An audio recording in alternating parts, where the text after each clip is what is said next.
Bueno, muy buenas tardes a todos. Espero que estén bien todos. El día de hoy, pues vamos a continuar en donde nos quedamos viendo vamos a terminar lo que es glándula salival y vamos a ver la parte de deglución al terminar insalivación. El día de ayer, si no estoy mal, terminamos hasta las 6, ¿verdad? Vimos cuál era la osmolaridad y el pH de la saliva de perro en el periodo interdigestivo. Vamos a ver. No sé si vimos las 6 o nos quedamos en las 5. Si alguien me puede decir. Lo último fue las 5, doctora. Las 5, ok. Entonces vamos con las 6, que es parte de la función ya de la glándula como tal. Entonces vamos a estar trabajándola. Hagan de cuenta que este dibujo que tenemos en la hoja, pues es lo mismo que esto, ¿verdad? Para que se ubiquen, vamos a ponerle nombre a cada parte y así ustedes se reubican otra vez, ¿de acuerdo? Porque es necesario entender la histología para saber qué es lo que está pasando en la glándula. Entonces, esto que está acá, ¿qué representaría para ustedes? ¿Qué fue lo que vimos acá, ve? Es esto mismo. Los vecinos. Los acinos, es la parte de los acinos, ¿verdad? Esto entonces que viene para acá es la parte de los conductos o de los tubos, ¿verdad? Pueden ser intercalados o estriados como ustedes quieran, sobre todo los intercalados, ¿verdad? Pero son conductos salivales al final de cuentas en general. Entonces, lo importante acá es saber que acá es donde se produce la saliva primaria, que es lo que tienen acá, la primera secreción, ¿verdad? Que es la que producen los acinos, y que en especies que tienen periodos interdigestivos, pues entonces esa saliva se va a modificar. Antes de seguir en la parte de definición, si alguien me puede decir y colocan en esa parte de definiciones qué es el periodo interdigestivo. ¿Cuál sería el periodo interdigestivo? ¿Y quiénes pueden tener ese periodo y quiénes no? De los animales que hemos visto.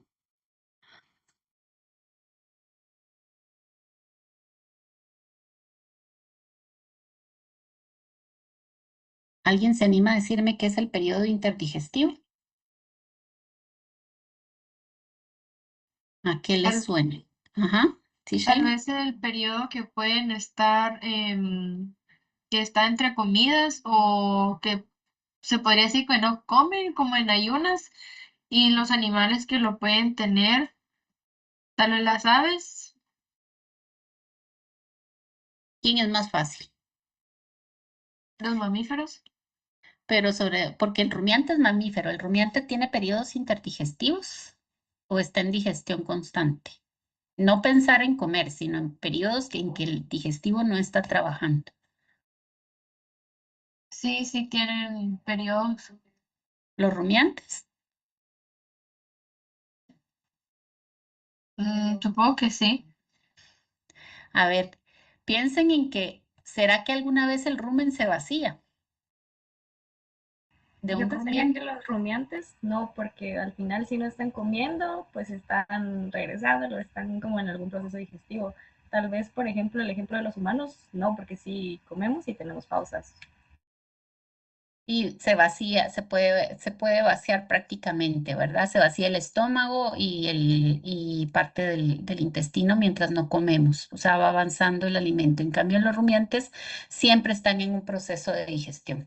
Entonces, consideramos periodos interdigestivos aquellos entre comidas donde ya hubo vaciamiento del tracto gastrointestinal en gran parte.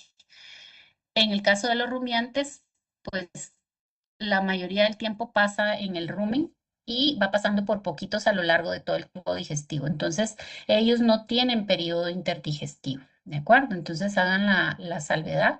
En el caso de rumiantes, no hay periodos interdigestivos. En el caso de los perros y más en los perros que en los gatos, las aves tampoco porque pasan comiendo prácticamente todo el día, y el equino es lo mismo, ¿verdad? Los herbívoros sobre todo pasan comiendo o digiriendo durante todo el día.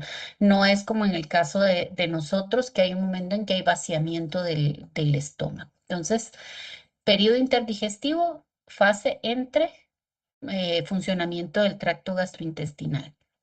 Y lo poseen casi que todos, menos los que son rumiantes o que tienen una cámara de fermentación como el caballo, que es monogástrico, ¿verdad? Los herbívoros generalmente no tienen periodos interdigestivos. Omnívoros y carnívoros sí lo tienen. Ahí serían los dos grandes grupos que sí tienen periodo interdigestivo, y el que no los tienen son los herbívoros en su mayoría. ¿De acuerdo?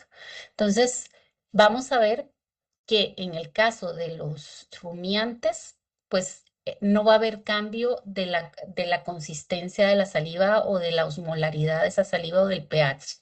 Donde va a haber cambios va a ser en aquellos animales que sí tienen periodos interdigestivos. Entonces vamos a ver que el rumiante, la saliva que produce en el acini, es la misma que va a salir hasta la boca. No va a haber cambio a lo largo de los conductos.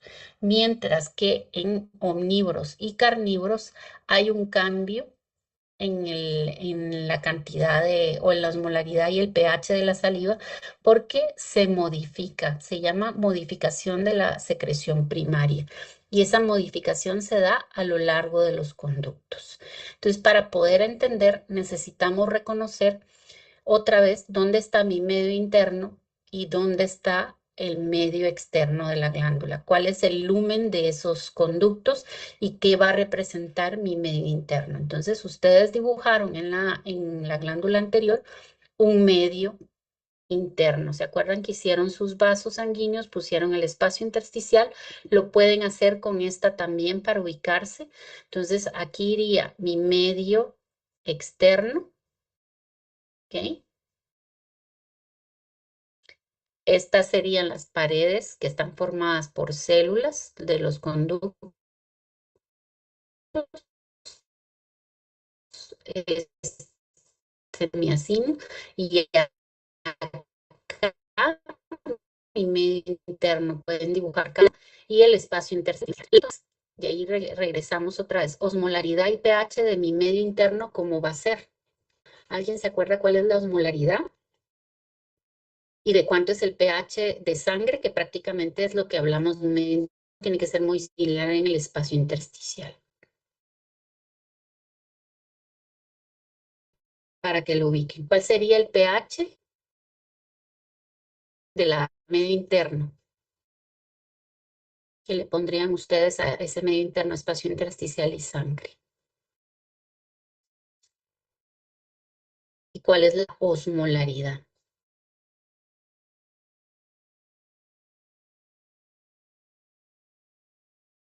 ¿Nadie se acuerda? Osmolaridad de 300 milismoles. Miliosmoles, ¿por pH? qué? Por litro. Por litro de agua. Ajá. ¿Y el pH? Debería ser Cercano a la neutro. neutralidad. Ajá, es muy, 7.7, 7.3. 7.45, ¿verdad? Por ahí va, exactamente, chicos. Entonces, ubiquen el pH y esa osmolaridad del lado del medio interno. Tiene un pH de 7, un pH y una osmolaridad de 300 miliosmoles.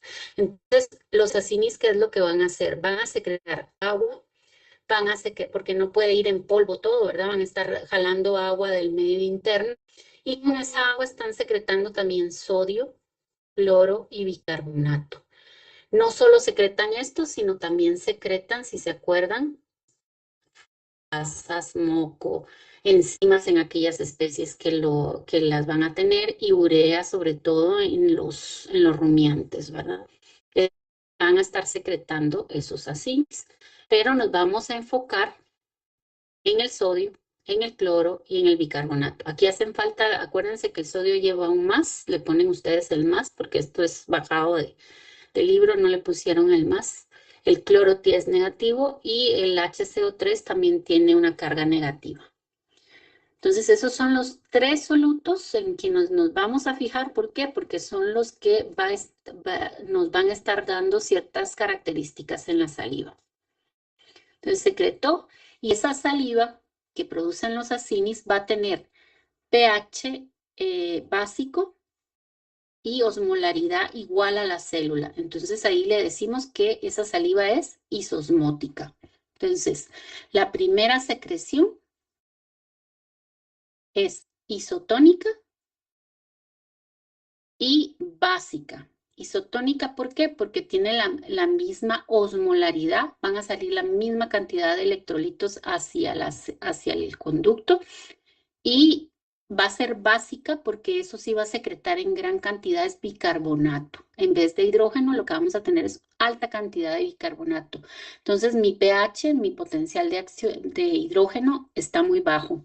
Por eso es que es básica. No hay mucho hidrógeno presente ahí. Lo que voy a tener en mayor cantidad es bicarbonato. Y por eso esa saliva es básica. Ahora, ¿qué ocurre? Si habláramos de un rumiante que está en constante digestión, ¿qué neurotransmisor es el que va a estar liberando constantemente si se mantiene en digestión? Acetilcolina. Acetilcolina, es decir, que va a estar activo Parasimpático. el parasimpático, exacto. El parasimpático de mi sistema nervioso autónomo es el que va a estar llevando la respuesta desde el encéfalo inferior de que estamos en un proceso constante de digestión. Y entonces, si está activo el parasimpático, se está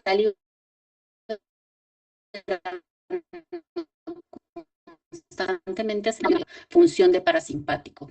Entonces, si se está liberando, ¿qué está haciendo? Estimulando a mis glándulas a que estén secretando constantemente la saliva. Si se acuerdan, les dije que podían producir de 100 a 200 litros de saliva al día. ¿Sí, Kimberly? Doctora, disculpe, es que no sé si es solo a mí, pero como que se está trabando y no se le entiende mucho. Pero no sé si Y ahora es estoy me vi para no sé cómo están los demás, si también a mí esa es la que se me está trabando. Sí, doctora. Sí, sí.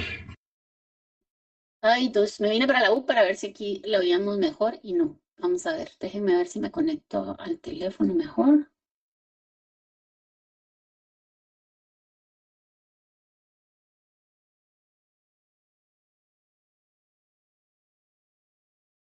Ahí estamos. Sigo compartiendo, ¿verdad? ¿O se perdió la...? Sigue compartiendo. Ok, bueno, me cuentan a ver si con el teléfono funciona porque ya no sé qué más hacer con ustedes. Algo está pasando en mi casa de aquí. Bueno, vamos a ver.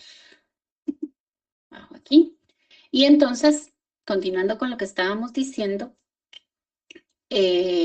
pues entonces necesitamos entender que acá quedó isotónica porque es la misma cantidad, la misma proporción de electrolitos que van a estar saliendo del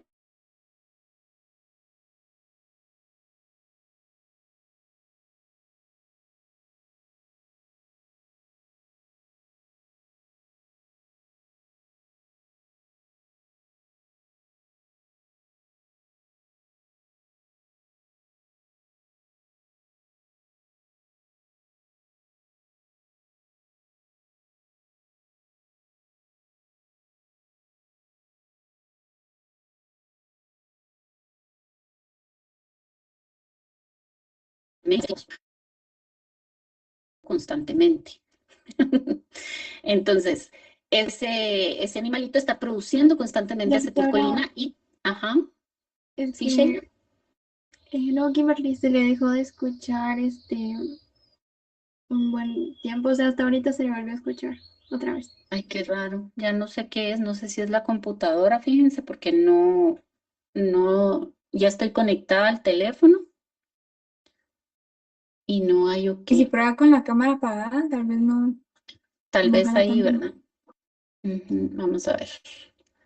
Vamos a apagar la cámara. Y me dicen ustedes si ahí empezamos a dejar de tener caos. A ver, bueno, entonces el rumiante entonces va a estar produciendo saliva constantemente. Sheila, no sé si se le quedó la mano levantada.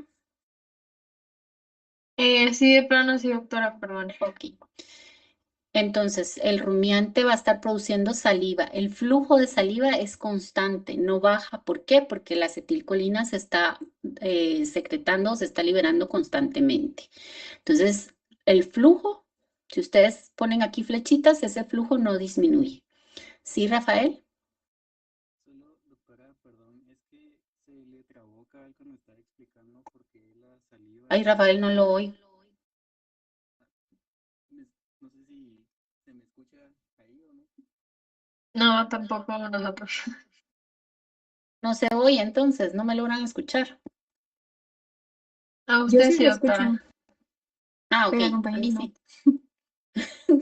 No, casi no lo oigo, Rafael. Si quiere, escríbalo y lo leo. Bueno, en lo que escribe Rafael, vamos a seguir. Entonces, lo que les decía es que el flujo del rumiante es constante, no baja, siempre está produciendo y por eso produce los 100 a 200 litros. Mientras que los omnívoros y carnívoros que tenemos el periodo interdigestivo, ese flujo, una vez ya se dio la digestión, empieza a disminuir porque empieza a dejar de liberar acetilcolina. Y entonces, ¿qué va a ocurrir si no hay liberación de acetilcolina con la producción de saliva? ¿Qué creen ustedes? Aunque no actúe el simpático, ¿qué va a ocurrir si mi acetilcolina se deja de liberar? Si el parasimpático baja su trabajo. ¿Qué creen ustedes que van a hacer estos de acá? Los acines. Dejan de producir saliva. Exacto, empieza a bajar la producción de saliva y si empieza a bajar la producción de saliva es como que empiezo a cerrar el chorro, ¿verdad? Entonces mi flujo aquí empieza a pasar más lentamente, baja muy lento y entonces al darse ese bajón, ¿qué empieza a hacer acá las células que están en los conductos? Empiezan a jalar los electrolitos porque les sirve el sodio de regreso, sobre todo el sodio y el cloro es lo que va a regresar hacia medio interno, ¿ok? Entonces, ¿cómo va a trabajar esto? Vean acá. Acá les pongo los intercambios. Aquí pueden ubicar ustedes ya sodio, hidrógeno, cómo se está dando ese intercambio y nos vamos a pasar a esta imagen, que es la misma, solo que con colores. Ustedes la tienen en el folleto. Y entonces aquí tengo otra vez mi luz, mi medio externo, mi medio interno, y ahí tengo que conocer qué electrolitos están en mayor cantidad en medio externo y cuáles están en mayor cantidad, perdón, cuáles están en mayor cantidad en líquidos extracelulares y cuáles están en mayor cantidad en mi líquido intracelular. Entonces, cuando va bajando aquí en esos animales que tienen el periodo interdigestivo y el flujo baja, estas células entonces empiezan a trabajar. ¿Y qué es lo que van a ingresar? Van a regresar el sodio. Aquí estamos en medio externo, es líquido extracelular y dijimos que se secreta sodio. ¿Y dónde hay mayor cantidad de sodio? ¿Dentro o fuera de la célula? ¿Dónde había mayor cantidad de sodio siempre? Fuera. Fuera de la célula. Fuera de la célula. Entonces, si está en mayor cantidad fuera de la célula, ¿qué mecanismo de transporte va a utilizar el sodio para poder ingresar a la célula? Si aquí hay más cantidad y aquí hay menos cantidad, ¿qué mecanismo creen ustedes que utiliza acá? Y vean, aquí hablan de ATP y aquí no. ¿Cuál es el mecanismo que utiliza? ¿Perdón? Sería pasivo. ¿Pasivo? Ajá. ¿Cuál pasivo sería el que utiliza el sodio? ¿Cómo se Difusión. llama? Por Difusión. Es la difusión porque va de mayor concentración a menor concentración. Entonces, tiene que atravesar primero las células para luego llegar al medio interno. Entonces, ¿qué es lo que va a ocurrir? Va a entrar por difusión. Ahora, hay unos que van a aprovechar ese ingreso para poder salir. ¿Y quién va a salir? Va a salir hidrógeno, ¿ok? Y ese sale por transporte activo secundario. el sodio está entrando por difusión facilitada y el hidrógeno está saliendo por transporte activo secundario. ¿Se acuerdan cómo se llaman cuando uno va para adentro y el otro va para afuera? Contratransporte. Contratransporte, exactamente. Entonces, estamos viendo que para poder ingresar hacia el epitelio de la glándula, las células, el sodio va a entrar por difusión simple y el hidrógeno va a salir por contratransporte. ¿Ok? Cloro igual ingresa y se intercambia con el bicarbonato. Esto estamos hablando de la luz hacia las células del epitelio de esos conductos. Y el potasio, vean que el potasio también, ¿por qué utiliza difusión aquí facilitada? ¿Dónde está en mayor concentración el potasio? ¿Fuera o dentro de la célula? Dentro. Dentro, entonces por eso es que sale y entonces el potasio sale y eso permite reincorporar otra vez el hidrógeno, ¿ok? Ahora, para poder meter el sodio, o sea, medio interno, acuérdense que está pasando de un lugar de menor concentración a uno de mayor concentración y está intercambiándose con el potasio. Ahí que necesita para poder hacer esto el sodio, para poder salir.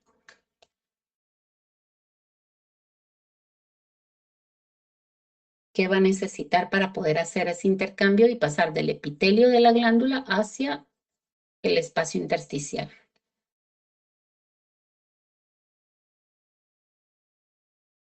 La bomba sodio-potasio para Bomba, es transporte decir, activo. transporte activo porque necesita energía para poder hacer ese intercambio. Entonces, vean, para entrar a la célula, difusión facilitada y los demás se aprovechan de eso.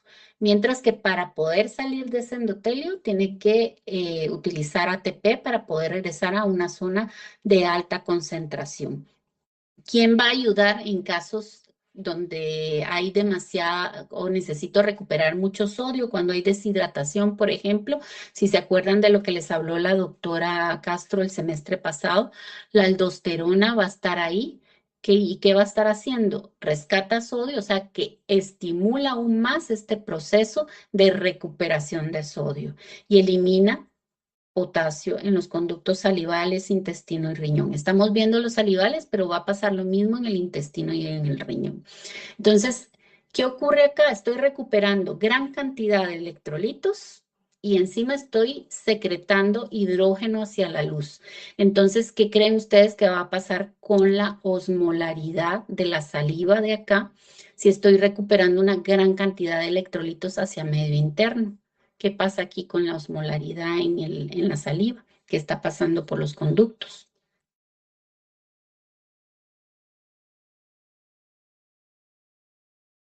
Si está recuperando, sería aumentada, ¿no? ¿Se estaría qué? Sería aumentada.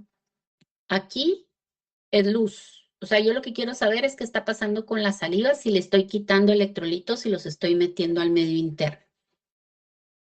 Se volvería Baja la osmolaridad. Baja la osmolaridad, entonces la saliva se vuelve hipotónica, ¿ok? Por eso es que hablamos de una saliva de isotónica a hipotónica. Entonces, hipotónica, y si está secretando hidrógenos hacia la luz, ¿a qué va a tender la saliva si esta viene rica en bicarbonato, pero le estoy metiendo hidrógenos? ¿Qué está pasando con el potencial de hidrógenos? ¿Está subiendo o está bajando?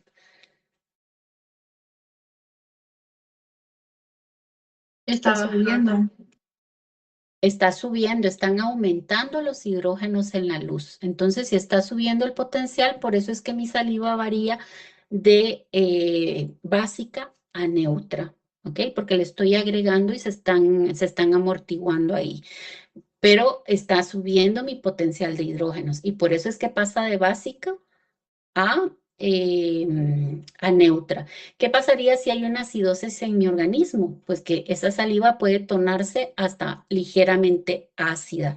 ¿Por qué? Porque los va a empezar a eliminar a través del conducto salival. Entonces, por eso es que vamos viendo cambios en el pH de esa saliva. Pero lo más importante es que ustedes comprendan que en rumiantes se mantiene igual la saliva acinar que la ductal, que es la que les ponen acá. Mientras que en los omnívoros y carnívoros, mi saliva acinar es diferente a la saliva ductal que va a ir a dar a la boca. ¿Estamos claros ahí o hay alguna duda de por qué cambia la saliva? ¿Qué es lo que hace? Es de recuperar sustancias de una vez antes de que salga del que llegue al tubo digestivo. Es importante que mi saliva cuando está produciéndose sea alcalina. ¿Por qué? Porque va a ir a amortiguar el estómago para que no se acidifique demasiado mi estómago y vaya a causar úlceras en omnívoros y carnívoros, ¿ok? En el rumiante, pues esa saliva se produce en esa gran cantidad porque es necesaria para mantener el pH del rumen, ¿verdad? Que no se acidifique tanto y mantener la osmolaridad. No sé si alguien tiene duda con todas los clavos que tuvimos para la comunicación. Espero que ahora ya estemos más tranquilos. Doctora, Ujú. yo tengo duda para que me quede claro, o sea, sale y es isotónica y luego se vuelve hipotónica, tipo ya en el conducto por el intercambio de los electrolitos. Exactamente. Y no Gracias. confundir hipotónico con el pH, ¿verdad? La hipotonicidad se da por la recuperación de electrolitos del lumen de los conductos hacia mi medio interno. Y el pH cambia porque para poder meter esos electrolitos está secretando hidrógeno hacia la luz y ese hidrógeno empieza a aumentar en la saliva y por eso es que va de básica a neutra, ¿verdad? No sé si ahí estamos, Kimberly. Era Isabel, pero sí, gracias. ¿A quién era? Isabel, Isabel, perdón. Es que veo una manita levantada de Kimberly, entonces pienso que es Kimberly la que está hablando. No sé si Kimberly tenía duda. Sí, doctor, es que no lo entendí, o sea, no lo entendí mucho, por lo mismo que como que se estaba trabando. No sé si puede volver a explicar así algo resumido. A ver, la saliva, yo les había hablado de que la saliva es isotónica debido a que tiene la misma molaridad que el medio interno y que el pH es básico porque trae un montón de bicarbonato, o sea, los acinis secretan mucho bicarbonato. En los rumiantes esto no cambia, ¿por qué? Porque el flujo es constante, la acetilcolina se está liberando constantemente y está estimulando los receptores de esas glándulas para que produzcan. Y como el flujo es constante, no da tiempo a que a nivel de los conductos se reabsorba todo, ¿de acuerdo? Ahora, en omnívoros y carnívoros, ¿qué es lo que va a ocurrir? En el conducto voy a tener que como hay periodos interdigestivos, el flujo de saliva baja, se deja de estimular con la acetilcolina y entonces el flujo va pasando más lentamente y eso da tiempo a que reabsorba sodios en gran cantidad. Ese sodio, ¿cómo se va a reabsorber? De la luz hacia el interior de la célula a través de difusión facilitada. Si ustedes se dan cuenta, vean acá, sodio. Va por difusión facilitada. ¿Quién se va a aprovechar y que va a salir en ese momento? Es el hidrógeno. Va a salir a través de transporte activo secundario. Eso ya ustedes lo manejan, ya lo vimos suficiente en la 1. Y entonces sale el hidrógeno. Entonces, el sodio se está reabsorbiendo cloro. Y otra vez después se va a liberar potasio hacia afuera, pero no en la cantidad que se está reabsorbiendo de sodio y cloro. Entonces, están perdiendo electrolitos a nivel del conducto y eso hace que mi osmolaridad disminuya, que se vuelva hipotónica la saliva. Pero como se le está agregando hidrógenos, mi potencial de hidrógeno se eleva.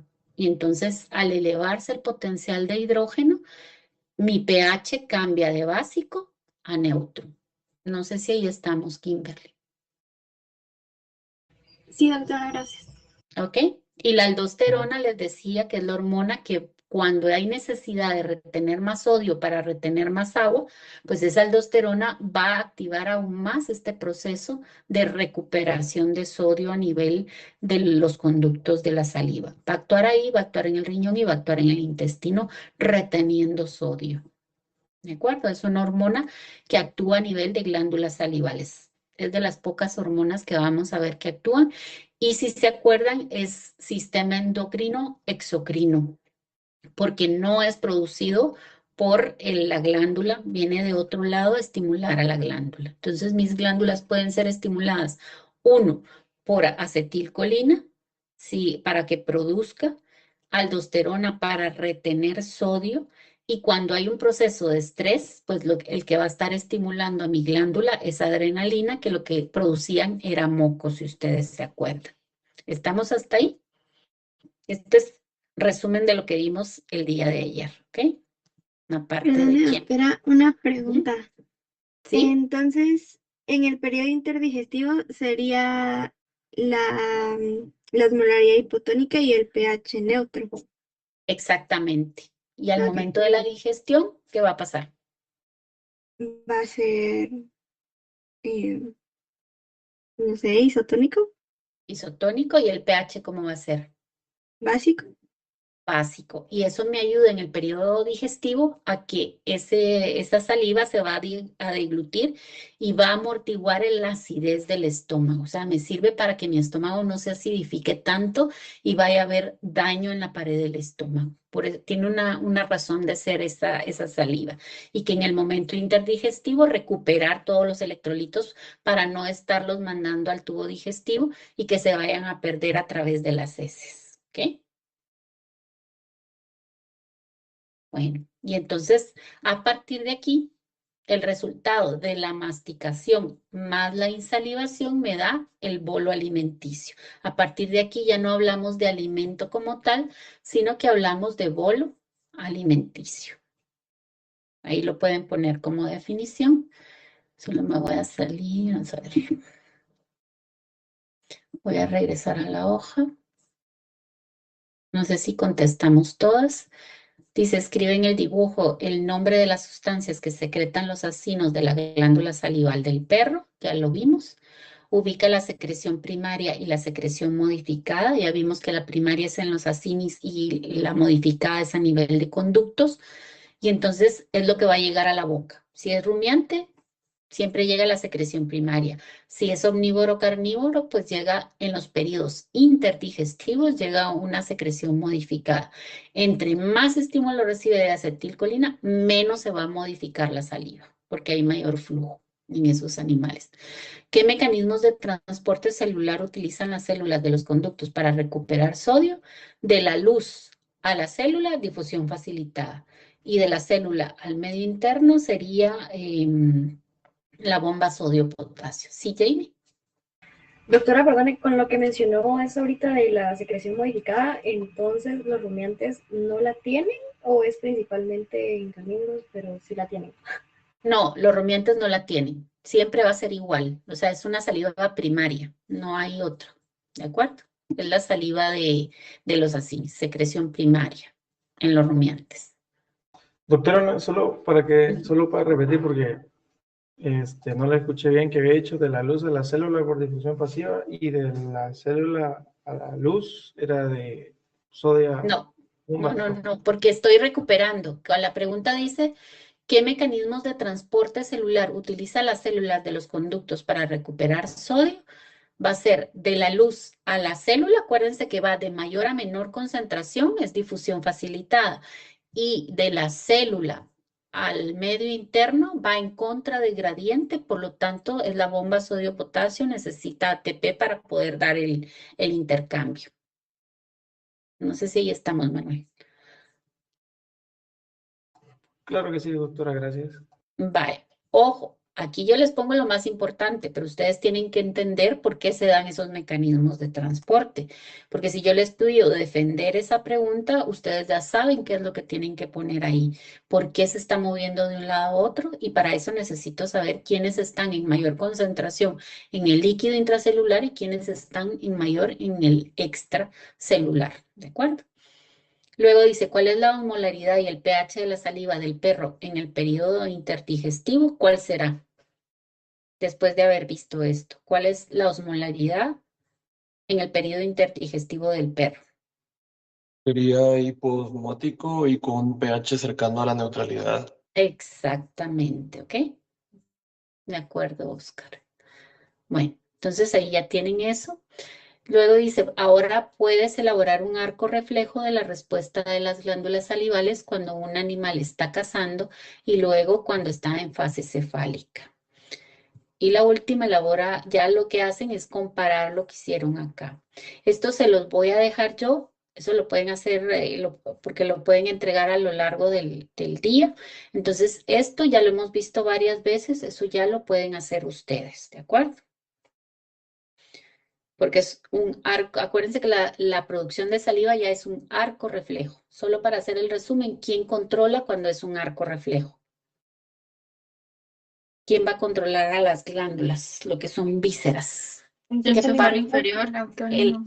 El encéfalo inferior, y ahí ustedes ya tienen que saber qué neuronas son las del encéfalo inferior. Luego, ¿cuál fue el estímulo? ¿Cuál puede ser el estímulo ahí? Puede ser psíquico o puede ser ya con el alimento que empieza a deglutirse, etcétera. Mientras haya el proceso digestivo, se va a estar liberando la acetilcolina. Y entonces ustedes ya montan todo su arco reflejo, ¿de acuerdo? Acá en la fase, les pido estímulos en la fase psíquica, ¿verdad? O sea, en la fase cefálica, entonces son estímulos psíquicos los que tienen que utilizar. Órgano efector es la glándula salival. ¿Qué receptores tiene para poder hacerle caso a la acetilcolina o a la adrenalina? ¿Qué neuronas son las que van a llevar la respuesta a esas glándulas? Y eso es lo que quiero ver si ya lograron comprender, ¿ok? Bueno. De ahí, ¿qué problemas puedo tener? Una vez monto mi arco reflejo, si no hubiese producción de saliva, ¿dónde podría estar el problema? ¿Dónde creen ustedes que podría haber problema si está disminuida mi producción de saliva en periodos digestivos, en el proceso digestivo? En el órgano efector.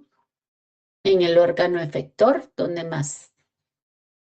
Y los El sistema nervioso. A lo largo de todo el arco. Podría estar en el encéfalo, podría estar en el nervio. ¿Se acuerdan el bulldog que vimos francés que tenía parada la musculatura? Podría ser el de los nervios del glosofaringio o el facial que no está estimulando la glándula y eso hace que baje la producción de saliva. Entonces, en general, yo lo enfoco más a problemas nerviosos cuando no hay o sea, cuando vemos casos de glándulas, porque son lo mínimo, ¿verdad? Pero va a haber afección también a nivel de todo el tubo digestivo, porque si no hay una buena insalivación, ¿qué va a pasar con mi bolo alimenticio? ¿Qué ocurre ahí? Si no hay una buena insalivación, ¿qué me puede afectar? A la hora de deglutir, no se La va. deglución. Espérense, porque ¿quién estaba hablando primero? Sheila, a ver, o quién es, no, Danisa, a ver, Danisa. Si no hay salivación, no se va a formar bien el bolo alimenticio y va a costar la deglución. Exactamente, cuesta la deglución. Y si es un animal que tiene amilasa salival, ¿qué va a pasar? Si hay poca producción de saliva. No se va a dar la No sé. descomposición pequeña del alimento. Exacto, no va a haber una degradación inicial del almidón, ¿verdad? Entonces, todo eso es lo que tenemos que ver, cómo me ayuda la saliva en el proceso, ¿verdad? Y en el caso del rumiante, si hay una baja producción de saliva, ¿qué puede ocurrir en él? No solo Una acidificación ¿En dónde? en el rumen y si se mantiene a lo largo del tiempo puede ser sistémica también. Exactamente, se vuelve una acidosis metabólica, ¿verdad? En ese caso. Sí, Isabel. Doctora, tengo una duda. Por ejemplo, si no se da una buena insalivación para el bolo alimenticio, ¿puede afectar en la digestión con el pH de lo que había mencionado? A nivel del estómago.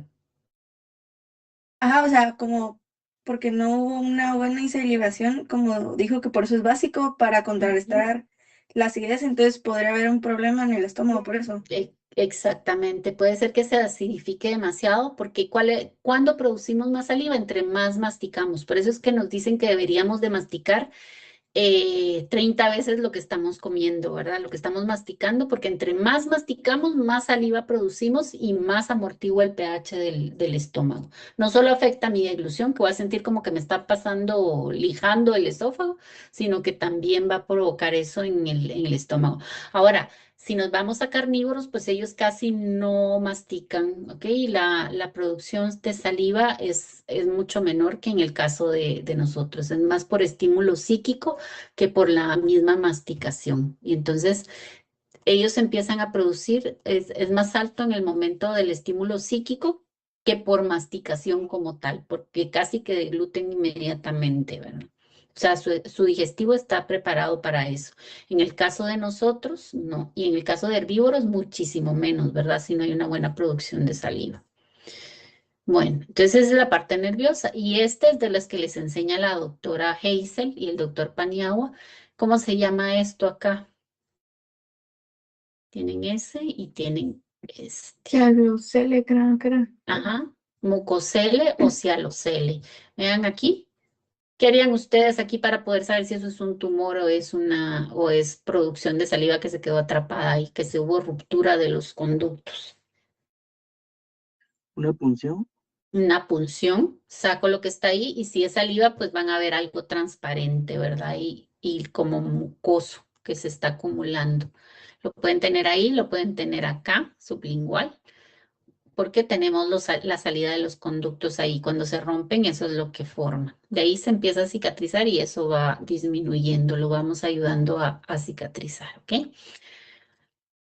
Entonces, si no hay dudas con esto, eso es lo más que podemos tener, hacer un diagnóstico diferencial y la parte de nervioso, que es lo que más puede verse afectado si hay un problema, ¿verdad? Las glándulas salivales generalmente no tienen mayor problema. A ver, vamos a salirnos de acá. Ahí terminaríamos con insalivación y nos pasamos entonces a la parte de deglución, que es la última de las funciones de la cavidad oral, donde participa, junto con qué estructuras participa para que haya deglución.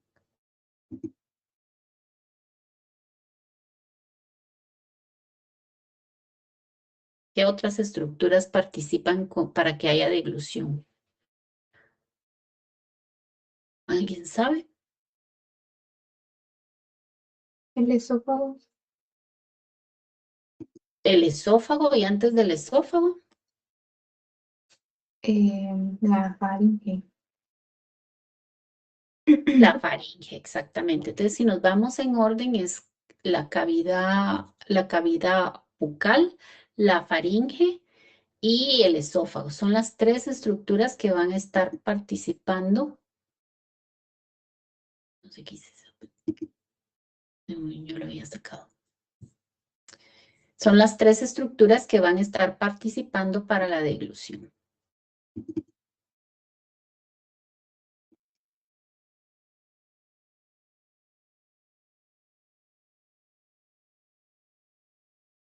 Y esta es la hoja que les subí que nos va a servir para trabajar deglución. No me voy a ir en el orden. Ajá. Fíjese que esa hoja no la encontré en la uni. ¿En qué apartado estaba? Está en el apartado de la clase número 6, ¿cómo se llama?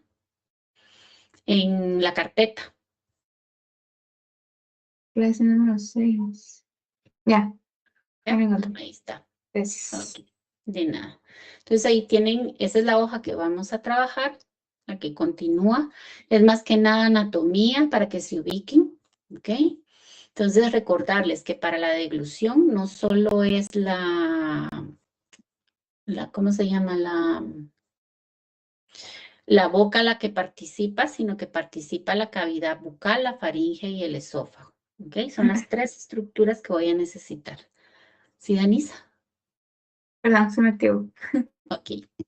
Bueno, y entonces aquí voy a salirme un momentito ay, no. A ver.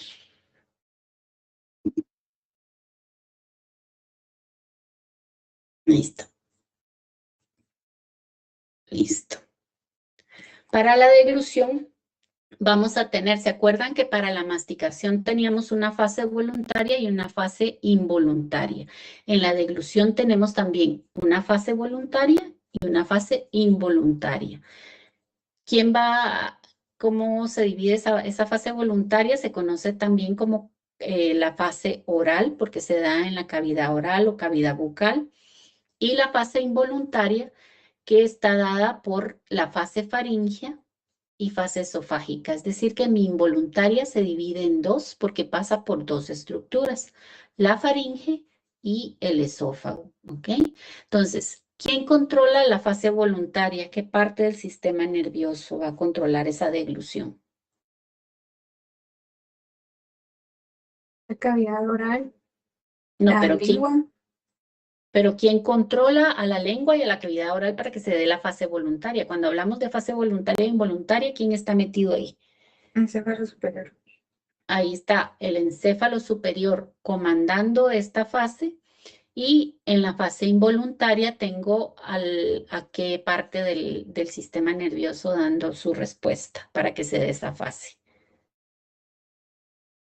Encéfalo inferior. Encéfalo inferior es quien le ordena a la faringe. ¿Quién es el órgano efector? La faringe y el esófago. Son las dos estructuras que van a dar respuesta para que se dé la fase involuntaria faríngea y la fase involuntaria esofágica. Y solo a nivel de cavidad oral es que tengo una fase voluntaria. Es decir, que tanto nosotros como los animales decidimos en qué momento deglutir, ya sea herbívoro, ya sea omnívoro, ya sea carnívoro. Todos tienen una fase voluntaria y una fase involuntaria, que la involuntaria se divide en faríngea y esofágica, porque es por donde va pasando. Y entonces por eso es que necesitamos conocer la anatomía de nuestros animalitos. A ver. Tienen entonces deglución como definición: paso de alimentos de la boca al estómago. Eso es deglución. Y para eso va de la boca, va a pasar a faringe y va a pasar al esófago. ¿De acuerdo?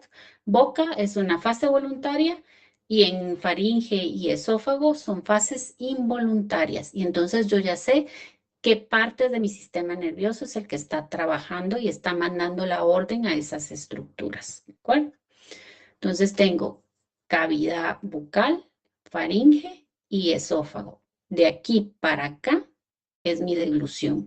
Una vez entra al estómago, terminó mi función de deglución, que está llevada a cabo por esas tres estructuras. ¿De acuerdo? ¿Y quién va a participar en la cavidad? ¿Quién va a participar en esa deglución? Es el paladar duro, la lengua.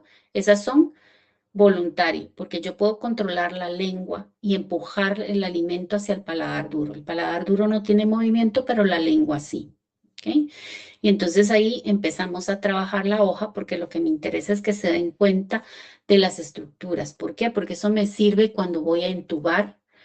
Sé qué puede estar pasando, que se le esté yendo por falsa vida el alimento, o qué es lo que está ocurriendo ahí, que no se esté dando una buena deglución para que haya una buena digestión.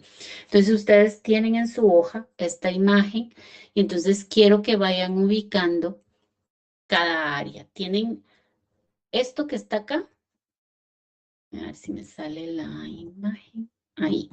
Este cuadrito me está enmarcando la faringe. Entonces tienen la nariz o el hocico, tienen la boca, tienen la tráquea y tienen el esófago. ¿Ok? Entonces, y esto es lo que enmarca mi faringe. ¿De acuerdo? Una pregunta, disculpe en inglés, ¿qué dice debajo de la nasofaringe? Ahorita les voy a ir diciendo, ¿de acuerdo?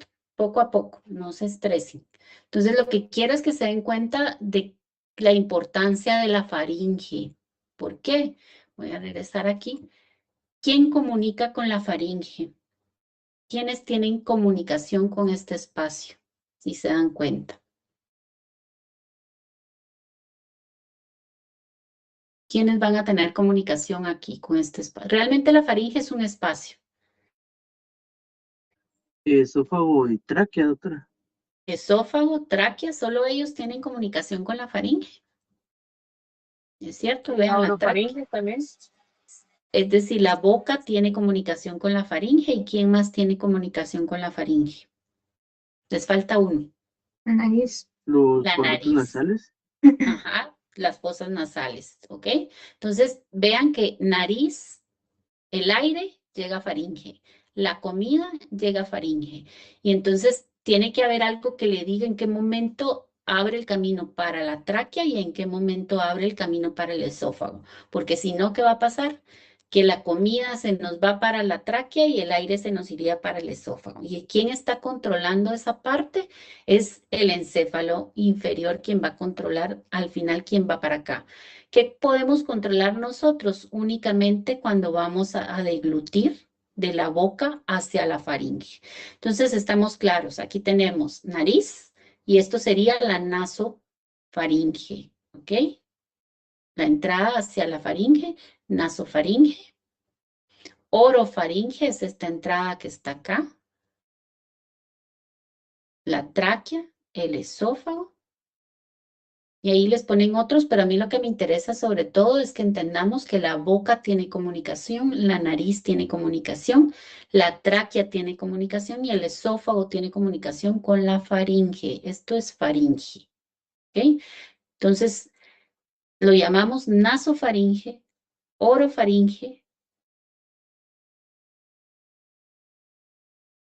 y luego viene ya el esófago y la tráquea. Entonces ahí tenemos algo importante, esto que está aquí, que no está señalado, pero para mí es importante que lo señalen. Esto es la epiglotis. ¿Ok? Esto que está aquí.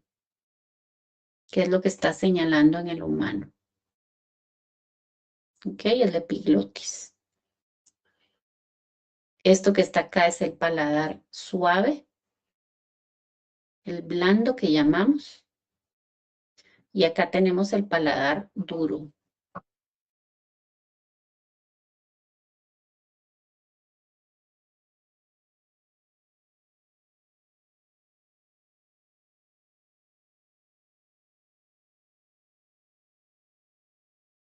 ¿Estamos hasta ahí con la imagen?